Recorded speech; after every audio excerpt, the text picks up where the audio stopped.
नाज़रीन breaking news शामिल कंदासीं। सिंध काबीना पारां पीपल्स बस सर्विस जो इंट्रा डिस्ट्रिक्ट किरायो न वधाइण जो फ़ैसिलो कयो वियो आहे। ख़बर के हवाले से नाज़रीन वगे अपडेट कंदा हलूं। सिंध काबीना पारां पीपल्स बस सर्विस जो इंट्रा डिस्ट्रिक्ट किरायो न वधाइण जो फ़ैसिलो कयो वियो आहे। ईंदड़ 6 महीननि ताईं पीपल्स बस जो किरायो न वधायो वेंदो। सूबाई वज़ीर शर्जील इनाम मेमण जो इहो चवणु आहे। सिंध काबीना ईंदड़ 6 महीननि लाइ पीपल्स बस जो किरायो बरक़रार रखण लाइ 493 मिलियन सब्सिडी की मंजूरी ॾिनी आहे। ख़बर अवां से शेयर कई पिया। सिंध काबीना पारां पीपल्स बस सर्विस जो इंट्रा डिस्ट्रिक्ट किरायो न वधाइण जो फ़ैसिलो कयो वियो। ईंदड़ 6 महीननि ताईं पीपल्स बस जो किरायो न वधायो वेंदो। सूबाई वज़ीर शर्जील इनाम मेमण जो चवणु आहे। सिंध काबीना ईंदड़ 6 महीननि लाइ पीपल्स बस जो किरायो बरक़रार रखण लाइ 493 मिलियन सब्सिडी की मंजूरी ॾिनी आहे।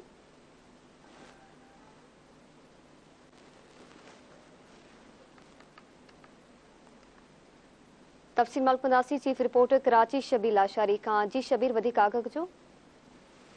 जी बिल्कुल, वज़ीर सैयद मुरादरी शाह की सदारत हेठ सिंध काबीना जो इजलास जारी है। सिंध काबीना में इंट्रा डिस्ट्रिक्ट पीपल्स बस जा ईंदड़ 6 महीननि ताईं भाड़ा न वधाइण जी जेका तजवीज़ आहे उहा क़बूल कई वई आहे। सिंध काबीना इजलास दौरान ट्रांसपोर्ट ऐं इजलास खाते सूबाई वज़ीर शर्जील इनाम मेमण सिंध काबीना ॾाढो तजवीज़ रखी त ईंदड़ 6 महीननि ताईं पीपल्स बस जा जेके भाड़ा आहिनि उहे न वधाया वञनि।